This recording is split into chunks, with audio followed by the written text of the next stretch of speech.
I also have to thank Edelweiss for giving me a free e-arc of this. This book actually comes out in November, but the e-novellas are technically all out now. They're just like, you have to buy them individually, so this book compiles them all into one book, and they have like mini illustrations that connect them, like little comics that connect them. Kind of very, very similar to how they did the Bane Chronicles. I originally was going to wait until this book came out, but I could not wait until November to read it, so I was steadily buying them, and then I got the e-arc. So thank you, it was amazing, and I really hope to get them all as like an audiobook, like from Audible one day, because all the narrators are so cool and so different. But basically, this book follows Simon after the City of Heavenly Fire series, which, if you don't want spoilers and you haven't, then don't watch this video. But basically, Simon is a vampire throughout the entire series, and then he gets turned back into a human, but the only thing is that he has no memory of his life with the ShadowHunter gang, and he doesn't remember being a vampire because he's not one. So at the end of City of Heavenly Fire, Magnus, Clary, and Isabel go up to him and tell him, look, you have a chance. Do you want to be this person? Do you want to become a ShadowHunter? So since the world has lost so many Shadowhunters because of the big war, they created this program which is called ShadowAcademy, where you can take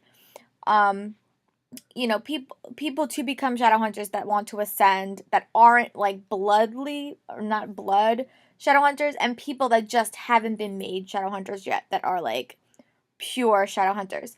And it follows Simon. He's like the lead, but it is such a good bunch of 10 stories. You see pretty much everyone from the Mortal Instruments series, and you also see people from the Infernal Devices series. But Simon is really the heart and soul of this story. So if you like Simon, like, he was my favorite character in all these series, the series of the Mortal Instruments. So I really love like his journey and really him having being the heart of it. He wasn't the heart of every single story. There was some stories that he kind of like floated in and out of, which the ones that was his with a focus were like my favorite. But there's 10 stories. I really liked Welcome to Shadow Academy. I really love The Lost Herondale. The Fiery Trial was like one of my favorites. I love that. So I think that is still one of my top favorites because something happened in that series, which if you read The Mortal Instruments and you know the relationship between Simon and Clary, you know you hoped it was happen. So that kind of perpetuated that.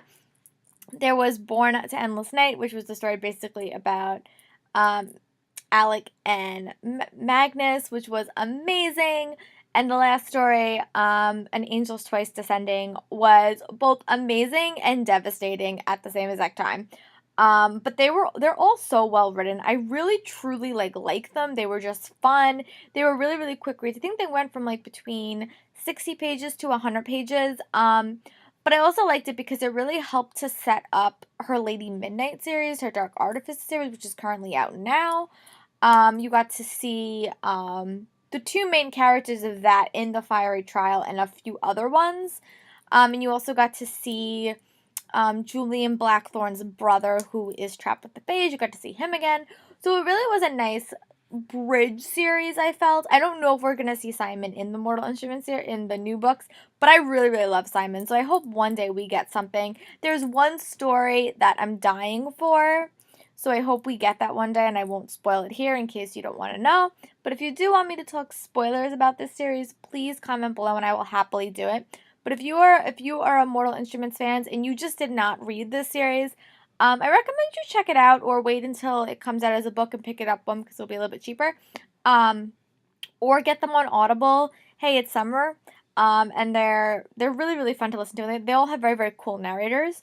Overall, I really, really like this series, and I'm more upset that it took me so long to read it because I kept saying, but I really, really enjoyed it. And I like it because it's like every story is kind of written by different authors, so it's kind of like one character, but everyone has like a take with it, which overall I really, really enjoyed, and I hopefully I'll get to read the Bane Chronicles soon, and then I could finally read Lady Midnight. I know, where have I been?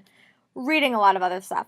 But that is just my thoughts. If you guys want a spoiler discussion, just comment below. This book does come out in November, but I decided to put it up now just because if you guys want, you could get it now if you wanted, just because they're all on Amazon and Kindles and stuff. And my library at least had some of them, so. But I hope you guys are having a great day. Comment and like below. I'll talk to you guys later. Bye!